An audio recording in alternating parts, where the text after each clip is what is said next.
good evening, whatever it is, wherever you are YouTube.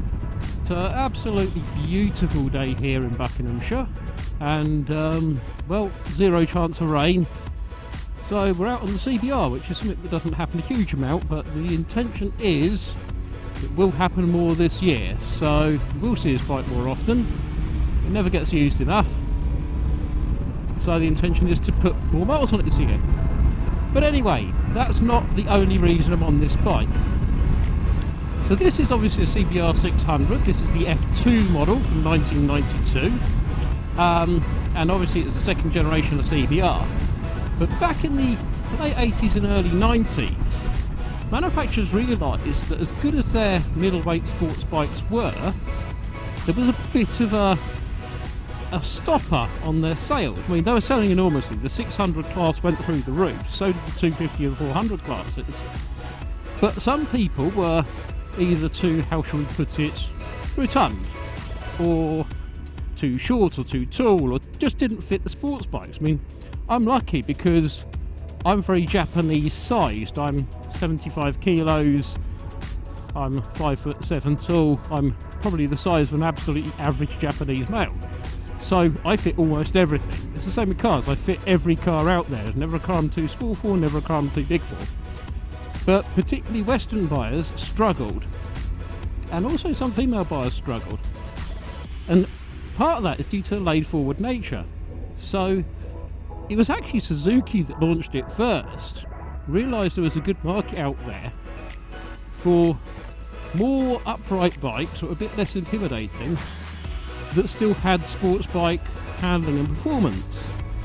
So with a minor detune of the engine and a tubular frame and slightly softer suspension, Suzuki bought the Suzuki Bandit, and that was a good piece of kit. I mean, the original Bandits came out in Japan in 1989. By the early 90s, the 600 being launched went on to be one of the most successful bikes in history. Honda was not about to take that laying down, especially as they had the architecture in the absolutely brilliant CBR 600. I mean, give you an idea just how good this bike is. We were 10 years away from the original Triumph Bonneville's going out of production, which was in the very late 80s. Then these came and hit, and even now this doesn't feel like a 30-year-old bike or approaching 30-year-old bike. I mean, this particular one's 27 years old and it feels 2.7 years old. It doesn't do anything differently aside from having a choke lever. It is an exceptionally competent bike. So to bring this incredible architecture that was so far ahead of the game to more people, Honda did exactly what Suzuki had done. Put it in a different frame, made it more upright, and called it the Honda Hornet. To this day, probably one of the best all-purpose bikes you can buy. Yamaha also did it with the Phaser, and all of these bikes, the Hornet, the Phaser and the Bandit, were just enormously successful. Kawasaki went a slightly different way and produced the ER5 by putting their parallel twin GPZ engine into an upright chassis. And it was somewhat less successful, but it was a lot cheaper and built more of a budget bike. But what we're going to do is go and have a look at a Hornet. Now, a colleague and a friend of mine, he had his brother unfortunately passed away recently, and he had quite a collection of classic cars and bikes, and there is all sorts in there. And there'll be some coming up for sale, so keep your eye out if there's anything you're looking for. But the first one that we've revived is the Honda Hornet. It's a 1999 model, and we had it apart. There was a problem with block jets in the carburettor. It was actually the part throttle circuit, cleaned out the emulsion tubes and the jets, rectified that.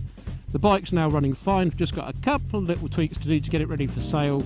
Go and take it for a test ride, and from that point on, if you're looking for a cheap Honda Hornet 600, I'll put some details up and go around it. I'll probably put a second video up with the Honda itself for sale. But frankly, if you're looking for a middleweight bike, you couldn't do any better. But in the meantime, I'm going to enjoy these nice Buckinghamshire roads. In fact, we're just about going across the border to Northamptonshire. And I'll see you again in a second on board the Hornet.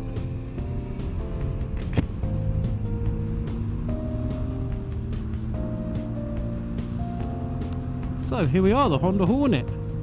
So this particular bike has not been ridden for a good couple of years. It's had the carbs rebuilt. This is just a little test. It does have an MOT, but it will be sold with a fresh one. But at the moment, we're just trying to see how it feels. At the moment, it feels typically Honda smooth.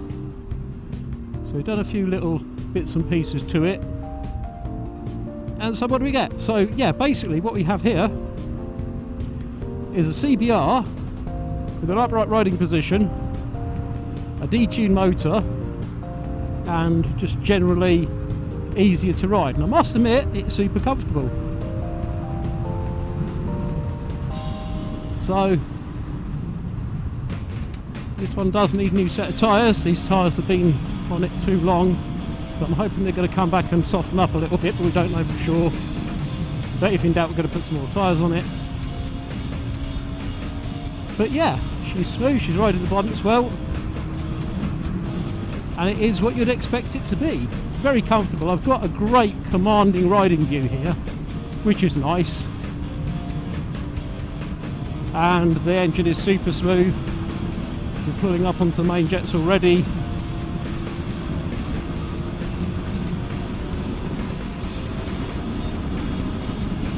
And yeah, so if you're looking for a bike, I can't recommend one of these enough.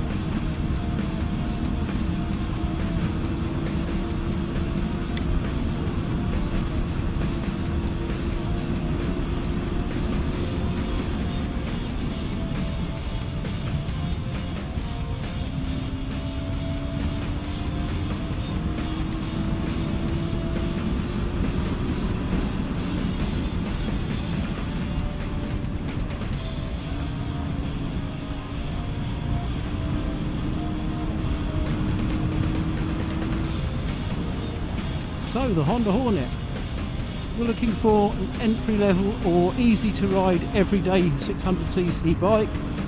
This, or the Bandit, is exactly what you're looking for. It's comfortable, pulls nicely, and yeah, they're very easy to ride pieces of kit. So easy to get parts for. Tyres are in sizes that are commonly used, and actually for a naked, the wind blast isn't bad at all as well.